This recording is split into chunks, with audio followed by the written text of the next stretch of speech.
ഇതാ ചാവി. എന്നാ ഞങ്ങൾ ഇറങ്ങട്ടെ. ഓ ആയിക്കോട്ടെ.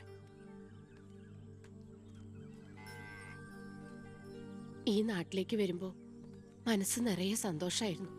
ഇപ്പൊ ഇവിടുന്ന് പോകുമ്പോ എന്റെ നെഞ്ചു നീറ.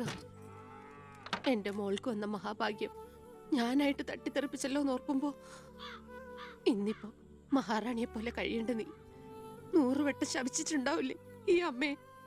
ഇല്ല അമ്മേ, അർഹിക്കാത്തത് ആഗ്രഹിക്കരുതെന്ന് കുഞ്ഞുനാളോട്ട് എന്റെ അമ്മയല്ലേ എന്നെ പഠിപ്പിച്ചത്. അമ്മ കേറ്.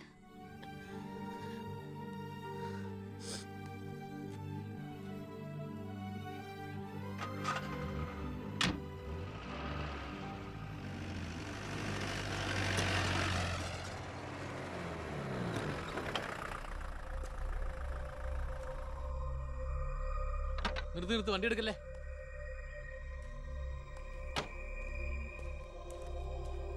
എന്താ പെട്ടെന്ന് ഇങ്ങനെ ഒരു തീരുമാനം? സ്കൂളിൽ ടെമ്പററി പോസ്റ്റ് ആയിരുന്നല്ലോ, അത് കഴിഞ്ഞു. ഇനിയിപ്പോ ആരാ ഉള്ള ഇവിടെ? ഞങ്ങൾ പോവാൻ നാട്ടിലേക്ക്. ഞാൻ ആ പഴയ പോസ്റ്റ് പെർമനന്റ് ആക്കി തന്നാലോ? വേണ്ട, എനിക്ക് പേടിയാ ഇവിടെ ജീവിക്കാൻ. അവിടെ ചെന്ന് 10 കുട്ടികൾക്ക് ട്യൂഷൻ എടുത്തിട്ടാണെങ്കിലും ഞങ്ങൾ ജീവിച്ചോളാം. ഞാൻ അതല്ല ഉദ്ദേശിച്ചേ.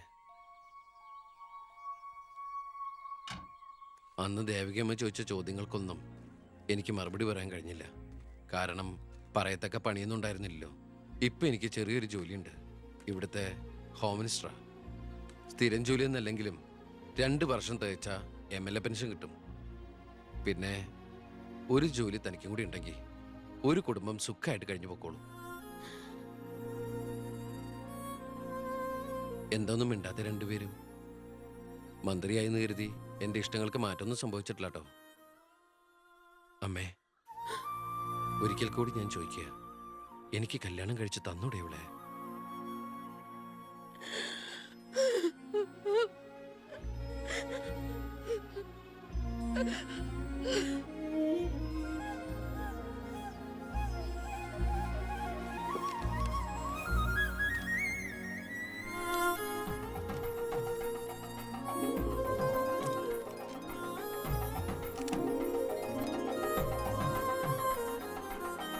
ആരാ സാക്ഷികൾ? ഒരു സാക്ഷിയുണ്ടേ, ഒന്ന് മറക്കേ സാറേ.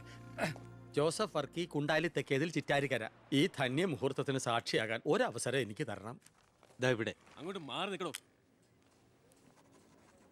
മാറിയിക്കാൻ പറഞ്ഞപ്പോ ഓക്കെ. തട്ടിപ്പും വെട്ടിപ്പും ഒക്കെ നിർത്തി ഇനിയുള്ള കാലം ഒരു നല്ല മനുഷ്യനായിട്ട് ജീവിക്കണമെന്നാണ് എൻ്റെ ആഗ്രഹം. നല്ലതാ. മന്ത്രിയോടൊപ്പം നടന്നില്ലെങ്കിൽ വീട്ടിലും നാട്ടിലും ഒരു പട്ടിയുടെ വില പോലും എനിക്ക് കിട്ടില്ല. എന്നെ കൈവെടിയരുത്. ഞാനൊന്ന് ആലോചിക്കട്ടെ. എന്താ ഈ പത്രക്കാരും പോലീസുകാരും കാണിക്കുന്നത്? മന്ത്രി വൈഫ് ഒന്ന് പുറത്തേക്ക് ഇറങ്ങിക്കോട്ടെ. ഇന്നത്തെ കൊരകന്റെ പൂമാല കിട്ടിയ പോലെ തിരക്ക് ഉണ്ടാക്കണ എന്താന്നാ ഞാൻ ഉദ്ദേശിച്ചേ.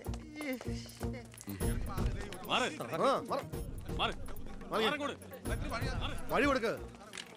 ഈ പാവപ്പെട്ട പെൺകുട്ടിയെ വിവാഹം കഴിച്ചത് പഴയ ബാല്യക്കാരുടെ മകളോട് ബാല്യകാലത്തിൽ തോന്നിയ കടുത്ത പ്രേമം കൊണ്ട് തന്നെയാണോ? നാട്ടുകാർ മുഴുവൻ നോക്കി നിൽക്കെ ഒരു ഗുണ്ട പഴപ്പിച്ച ഈ പെണ്ണിന് ജീവിതം നൽകിയത് ജനസിമ്പതി നേടി പ്രശസ്തി പിടിച്ചു പറ്റാൻ വേണ്ടിയല്ലേ? വിട് സാറേ. പത്രക്കാരോട് ഇങ്ങനെയൊക്കെയാണോ? അതിനുള്ള മറുപടിയൊക്കെ ഞാൻ പറഞ്ഞോളാം. അനന്തകുമാർ വാ. കളി എന്നോടോ? തന്നെ പോലുള്ള മഞ്ഞപ്പത്രക്കാർക്ക് എന്തു എഴുതി പിടിപ്പിക്കാം. സ്വന്തം കൂടപ്പിറപ്പുകളുടെ കിടപ്ര കഥകൾ വരെ. ആ സർക്കിൾ ഇൻസ്പെക്ടർ വിജയൻ സാറ് അവിടെ വെച്ച് അനന്തകുമാറിനിട്ട് 2 പൊട്ടിച്ചിരുന്നെങ്കിൽ നിങ്ങൾ പത്രക്കാരെ എഴുതി പിടിപ്പിക്കും ആഭ്യന്തരമന്ത്രി അധികാരം ദുർവിനിയോഗം ചെയ്തു എന്ന്. അതൊക്കെ ചീപ്പായി പോവില്ലേ? പക്ഷെ ഒരു ഭാര്യയെക്കുറിച്ച് പറയുമ്പോ ഭർത്താവ് കുറച്ച് ചീപ്പായാലും വലിയ കുഴപ്പമൊന്നുമില്ല അല്ലടാ അനന്തകുമാറെ. സാറൊന്നും കണ്ടിട്ടില്ല, അനന്തകുമാറൊന്നും കൊണ്ടിട്ടുമില്ല. താടി ഉള്ളതുകൊണ്ട് പാടറിയില്ല.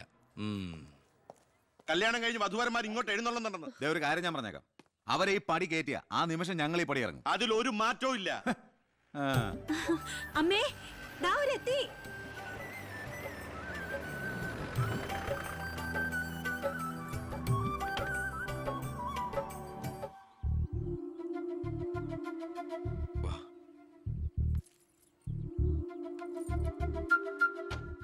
IAS IPS കയറി വന്ന ഈ വീട്ടിലേക്ക് ഇവിടുത്തെ വാലിക്കാരിയുടെ മോളെ കെട്ടിക്കൊണ്ട് കയറി വരാൻ നാണമില്ലടാ നിനക്ക്?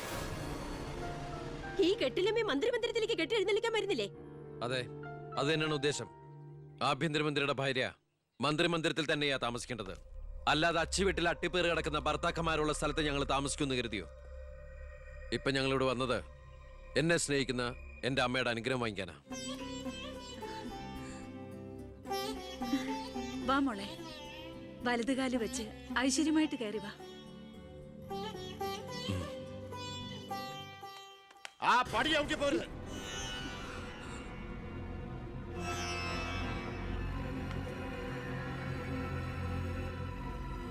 അച്ഛനെ എതിർത്ത് പറഞ്ഞും അച്ഛന്റെ നെഞ്ചത്ത് കുതിര കയറിയും അച്ഛനെ തോപ്പിച്ചും നീ ഒരു മന്ത്രി കസേര ഒപ്പിച്ചെടുത്തു. ആ പക മനസ്സിൽ കിടന്ന് നീറുമ്പോഴാ എനിക്ക് കണ്ണെടുത്താ കണ്ടുകൂടാത്ത ഒരുത്തിയുടെ കൈയും പിടിച്ച് നീ കുടുംബത്തിലേക്ക് കയറി വന്നിരിക്കുന്നത്. നീ മന്ത്രിയാണ്, എനിക്ക് പുല്ലാടാ. അച്ഛൻ ചവിട്ടി പുറത്താക്കി ഇന്ന് പത്രക്കാരെ കൊണ്ട് എഴുതിക്കാണ്ട് ഇറങ്ങി പോടാ. നിങ്ങൾ എന്തൊക്കെയായി പറയുന്നേ? നീ മിണ്ടി പോരുത്. അമ്മേ, ഇതൊക്കെ പ്രതീക്ഷിച്ചുകൊണ്ട് തന്നെയാ ഞാൻ എവിടെയും കൂട്ടി ഇങ്ങോട്ട് വന്നത്. അമ്മയുടെ നിറഞ്ഞ കണ്ണുകൾ കാണുമ്പോൾ എനിക്കറിയാം എൻ്റെ അമ്മ നിറഞ്ഞ മനസ്സോടെ ഞങ്ങളെ സ്വീകരിച്ചു എന്ന്. അനുഗ്രഹം ഉണ്ടാവണം, അത് മാത്രം മതി.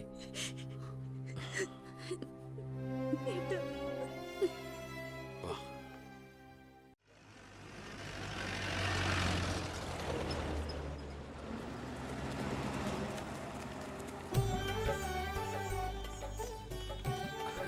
ഈ വീട്ടിലെ അച്ഛനും അമ്മയും പി എയും എല്ലാം ഞാനാ.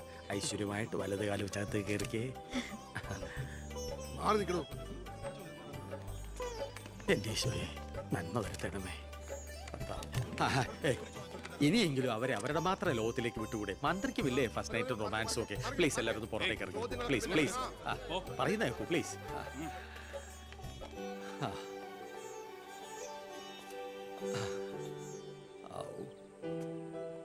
ജോസഫേട്ടാ, മന്ത്രി എങ്ങോട്ടാ ഹണിമൂണിന് പോകുന്നു? ഹണിമൂൺ?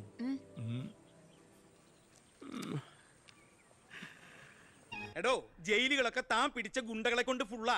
3 സെൻട്രൽ ജയിലുകളിലും ഹൗസ്ഫുൾ ബോർഡ് എഴുതി തൂക്കിയിട്ടിരിക്കുക. ആ ഗുണ്ടകൾക്കൊക്കെ ഉണ്ട കൊടുക്കാൻ തന്റെ അച്ഛൻ കട്ടുണ്ടാക്കിയ കാശ് കൊണ്ടുവരോ? പോലീസ് ഇപ്പൊ അങ്ങോട്ട് ഓടുന്നു ഇങ്ങോട്ട് ഓടുന്നു. ഈ മൂത്രം ഒഴിച്ചിട്ടല്ല ജീപ്പ് ഓടുന്നത്, പെട്രോൾ ഒഴിച്ചിട്ടാ. കേരളം ഭരിക്കുന്ന CM ഇങ്ങനെ ഒരു കോമാളിയാ വരുത്. അതേടാ, ഞാൻ കോമാളിയാ, സർക്കസിലെ കോമാളി. നീയല്ലേ ഇപ്പൊ എന്റെ റിംഗ് മാസ്റ്റർ. നീ ഇങ്ങോട്ട് ചാടാൻ പറഞ്ഞാ ഇങ്ങോട്ട് ചാടും, അങ്ങോട്ട് ചാടാൻ പറഞ്ഞാ അങ്ങോട്ട് ചാടും. ഒരു ദിവസം എല്ലാം കൂടി എന്റെ കയ്യിൽ നിന്ന് പോട്ടോ. നിന്റെ ഭരണപരിഷ്കാരങ്ങൾ ഇവിടെ നടപ്പാക്കണമെങ്കിലേ ഫണ്ട് വേണം, ഫണ്ട്. നിനക്കറിയോ, ഖജനാവിൽ ഇന്നാള് ഞാൻ കൈയിട്ട് നോക്കിയപ്പോഴേ കാലിയാ കാലി. MLA മാർക്കും മന്ത്രിമാർക്കും അടുത്ത മാസം ശമ്പളം കൊടുക്കണമെങ്കിലേ ADB-ന്നോ വേൾഡ് ബാങ്കിന്നോ ലോൺ എടുക്കണം. അതറിയോ? ഇതാണോ പ്രശ്നം? ഖജനാവ് നിറയ്ക്കാൻ വേണ്ടി ഒരു ബാങ്കിൽ നിന്ന് ലോൺ എടുക്കണ്ട. നമ്മുടെ ഈ സംസ്ഥാനത്ത് തന്നെ ഒന്ന് ശ്രമിച്ചാൽ മതി. എന്നാ നീ പോയി ശ്രമിക്കേ. സാറിന്റെ ഈ പെർമിഷൻ മാത്രം മതി സാർ. Thank you sir. ദേ പോണു എന്ത് മാരണാവോ ഉണ്ടാക്കി കൊണ്ടുവരാൻ പോണേ. ഈ കസേര പോകുന്നതോ തോന്നണേ.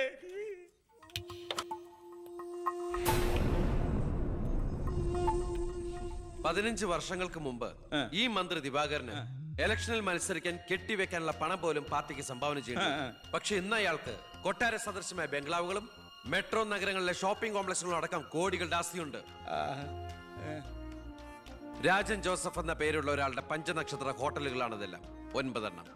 ഇങ്ങനെ ഒരാൾ ഈ ഭൂമി മലയാളത്തിലില്ല എന്നുള്ളതാണ് സത്യം. ബിനാമി പേരിലും മറ്റ് അഡ്രസ്സുകളിലും നമ്മുടെ എക്സ് മിനിസ്റ്ററും മുൻ പാർട്ടി പ്രസിഡന്റും ഒക്കെ ആയിരുന്ന ഗോപാലകൃഷ്ണ പിള്ളയുടെ ഹോട്ടലുകളാണിതെല്ലാം. ഏകദേശം 100 കോടിയോളം ആസ്തി വരുന്ന ഈ വസ്തുക്കൾക്ക് ആളോ അവകാശങ്ങളോ ഇല്ലാത്തതിനാൽ നമുക്കിത് ഗവൺമെന്റിലേക്ക് കണ്ടുകെട്ടാം. ഒന്ന് നിർത്തണം. ലൈറ്റ് ഓൺ ചെയ്യ്. താൻ എന്തിനുള്ള പുറപ്പാടാ? സാർ, ഇതുപോലെ 100ഓളം പേരുടെ ബിനാമി ഇടപാടുകളും വൻ അഴിമതി കേസുകളും ഇവർ കണ്ടെത്തിയിട്ടുണ്ട്. അതിൽ 25ഓളം പേർ രാഷ്ട്രീയ പ്രമുഖരാണ്. മാധവൻ നമ്പ്യാർ മുതൽ എന്റെ അച്ഛന് പങ്കാളിത്തമുള്ള ചെറാക്കുളം ഫൈനാൻസേഴ്സിന്റെ ഉടമ പവിത്രം വരെയുണ്ട് സാർ ലിസ്റ്റിൽ. ഏകദേശം 1500 കോടിയിലേറെ നമുക്ക് ഖജനാവിൽ നിറക്കാൻ കഴിയും. അത്തരം പറയലടോ ആഭ്യന്തര മന്ത്രി. ഇവരെ ഒന്നും നമുക്ക് തൊടാൻ പറ്റില്ല. മന്ത്രിസഭ നിലനിർത്താനും MLA മാരെ ചാക്കിട്ട് പിടിക്കാനും തെരഞ്ഞെടുപ്പിന് കോടികൾ വാരി വിതറാൻ കഴിവുള്ള പൊളിറ്റിക്കൽ കിങ് മേക്കേഴ്സ് ആണ് ഇവരൊക്കെ. എന്തായാലും ഇവർക്കെതിരെ ആഞ്ഞടിക്കാൻ തന്നെയാണ് എന്റെ തീരുമാനം. ആഞ്ഞടിക്കാൻ നീ ആരാ? കൊടുങ്കാറ്റോ അതോ കത്രീനയാ? സാർ, ഞാൻ പറയുന്നത് എന്താന്ന് വെച്ചാല്, നീ എന്ത് പറഞ്ഞാലും അത് നടക്കില്ല. കോടതിയും നിയമവും മന്ത്രിസഭയും ഒക്കെ വിലക്ക് വാങ്ങാൻ ആസ്തിയുള്ളവരായിട്ട് ഒരു ഏറ്റുമുട്ടൽ ഞാൻ സമ്മതിക്കില്ല. വേണ്ട. സാറിനൊരു കാര്യം അറിയൂ, നമ്മുടെ കേരളം ഭരിക്കുന്ന മുഖ്യമന്ത്രിക്ക് എത്ര കോടികളുടെ ആസ്തിയുണ്ടെന്ന്? തമിഴ്നാട്ടിലും കർണാടകത്തിലും ഒക്കെ ആയിട്ട് എത്ര ഏക്കർ ഭൂസ്വത്തുണ്ടെന്ന്? ഒരു ദരിദ്ര കുടുംബത്തിൽ ജനിച്ച് ഇപ്പൊ കോടീശ്വരനായി ജീവിക്കുന്ന ആ മുഖ്യന്റെ കഥ ഞാനൊന്ന് വിവരിക്കാം sir. Lights of. Light on. എന്ത് സാറിന് കാണണ്ടേ? നിർത്തടോ. കേരളം ഭരിക്കുന്ന ആ മുഖ്യമന്ത്രി ഞാനല്ലേ. ഞാനിപ്പോ എന്താ ചെയ്യണ്ടേ? അയ്യർ സാറേ, അതുകൊണ്ട് കൊണ്ടുപോവാ.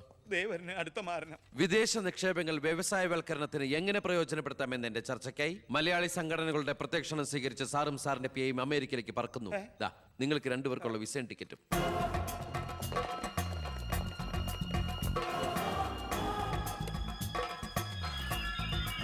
ദിവാര സാറിന് കൂടുതലായിട്ട് എന്തെങ്കിലും പറയാനുണ്ടോ? എല്ലാം നോട്ട് ചെയ്തോളൂ. കിഴപ്പള്ളി സാർ ഒന്ന് സൈൻ ചെയ്യണം. Pratap, take it sir.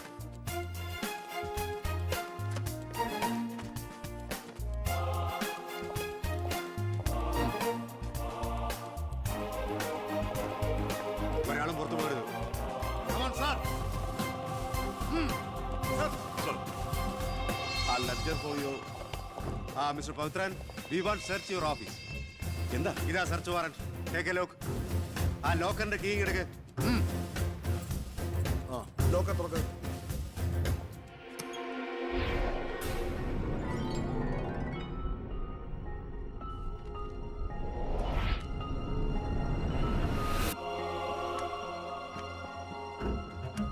എന്തായി? അതിനകത്ത് കുറച്ചെങ്കിലും വെച്ചേക്കണേ. പാടൂ.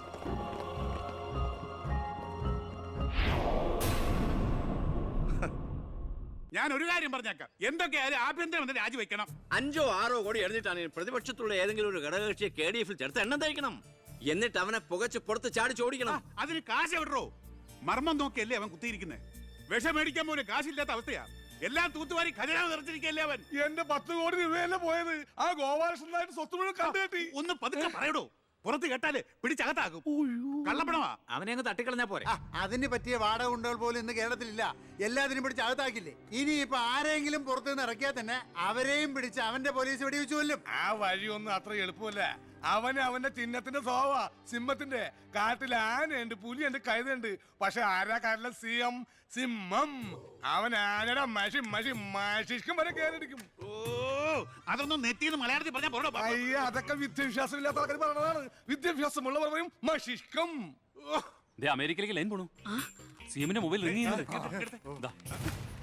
Hello hello hello. കട്ടായി. എന്റെ മൊബൈലിൽ നിന്ന് വിളിക്കാം. ഞാൻ ഇന്നലെ കൂടി വിളിച്ചല്ലേ ഉള്ളൂ. പൊറ്റക്കുഴിയാണ്. ഹലോ, നിങ്ങൾ ക്യൂബിലാണ്? ഇല്ല, സത്യമായിട്ടില്ല. നിങ്ങൾ ക്യൂബിലാണ്. ദയവായി ഒരാഴ്ച കഴിഞ്ഞ് വിളിക്കുക. ശരിയാ, ക്ഷമിക്കണം. നമ്മൾ ക്യൂവിലാണ്, ഒരാഴ്ച കഴിഞ്ഞ് വിളിക്കാൻ. നമ്മൾ ക്യൂവിലാന്ന് അമേരിക്കയിൽ എങ്ങനെയായിരുന്നു? ഏടോ, അമേരിക്ക വളരെ വലുതായി പോയില്ലേ. അവിടെ മറ്റേ സുനാപ്പി വെച്ച് നോക്കിയാണ്.